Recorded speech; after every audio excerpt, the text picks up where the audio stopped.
Nashville was certainly hit hard, Rory, but the greatest loss of life was in Putnam County. 19 people lost their lives. News Channel 5 meteorologist Henry Rothenberg is live in Cookeville for us tonight on Hensley Lane.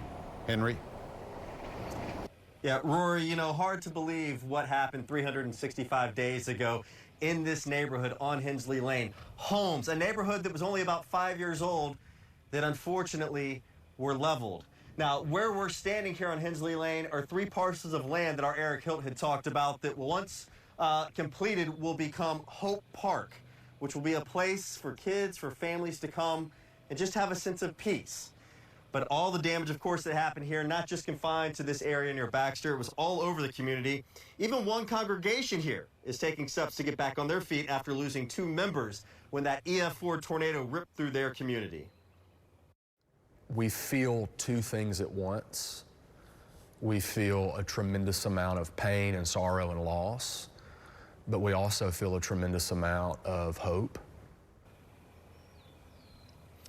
Now, that's a minister in Cookeville who talked to our Alexandra Cohen about how they're taking steps to heal.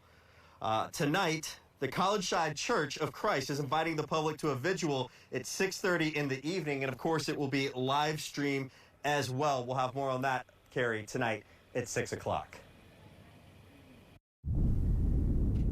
Time might heal all wounds, but this destruction is something the members of College Side Church of Christ will never forget. We don't ever move on, but we move forward. Back on the storm, the National Weather Service has just issued a tornado warning. Circulation is near Baxter. In the Hensley Drive area, the EF4 tornado tore through homes and shattered lives.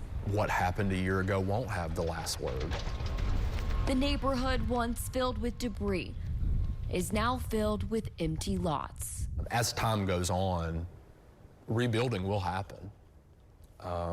We believe that to be true. Teaching minister John Nichols says it was heartbreaking when their congregation lost 4-year-old Hattie Collins, who was ripped away from loved ones during the storm. She leaves behind her mom, Macy, sister Lainey, and her father, Matt, who works at the church. How do you advise church members to move forward to find hope and healing? In faith. Another member, Pat Lane, died as a result of the tornado, too. We will never move on from the people that we lost. We'll never move on from the damage and the destruction that was caused early that morning a year ago.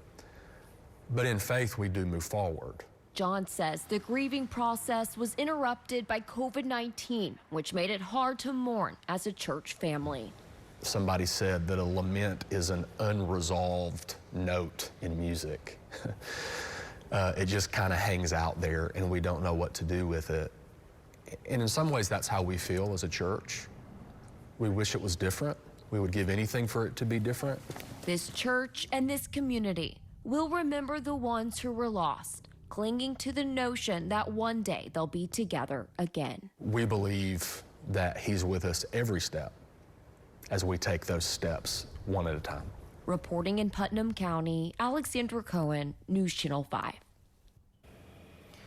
Now, as I was saying earlier, tonight at College Side Church of Christ, they're inviting the public to a vigil at 6:30 this evening. You know, when that tornado did hit a year ago, Carrie, it was just before the pandemic basically shut everything down. And what we've heard, one of the hardest things for folks to get was clothes, food, basic necessities because they lost it in their homes.